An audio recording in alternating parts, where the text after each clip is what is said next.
High, চলে এসেছি তোমাদের তাপস ভাই। তো আমি ज़्यादा কিছু বলবো না, কেন আমি ভিডিও তো বানাতেই পারছি না। সবচেয়ে বিশেষ এক লাইভ নিয়ে কথা বলবো আমি। লাইভ চালানো আমাদের উচিত, আর লাইভ চালানো উচিত মানে লাইভ চালানো দরকার খুব। যে ফেসবুক, ইনস্টাগ্রাম, ইউটিউব চালাচ্ছ তাদের লাইভ চালানো একটা বিশেষ বিশেষ দরকার।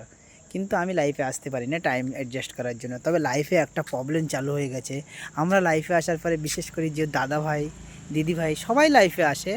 ছোটো ছোটো বোনেরা এখন লাইভে, ভাইরা আসে লাইভে আসছে। তো আমি দিদি ভাইদের অবশ্যই উদ্দেশ্যে বলছি, দিদি ভাই তোমাদের কাছে লাইভে আসার পরে আমার মতন কিছু কিছু দাদারা জিজ্ঞাসা করছে, অনেক অনেক ভালো ভালো মেসেজ করছে, লাইফে শেয়ার করছে, ফুল দিচ্ছে, স্টার দিচ্ছে।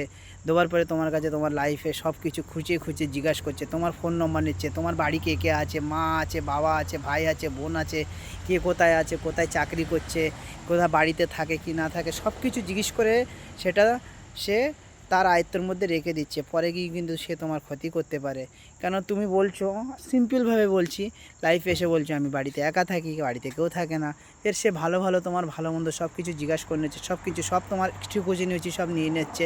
তো আমি এটাই বলছি যে দিদিভাইদের উদ্দেশ্যে, ছোটো ছোটো বোনেদের উদ্দেশ্যে, তোমরা যখন লাইভটা চালাচ্ছ তা অবশ্যই তোমার লাইভটাই চালাও, লাইভ নিয়ে থাকো। তোমার বাড়ির কিছু বলার তার সাথে তুমি ভাবছো ও খুব ভালো, নিজের মায়ের পেটের একই ভাই বোন, নিজের ভাই নিজের বোনের সম্পর্ক রাখে না, তো তোমাদের দূরের সম্পর্কে কিভাবে রাখবে?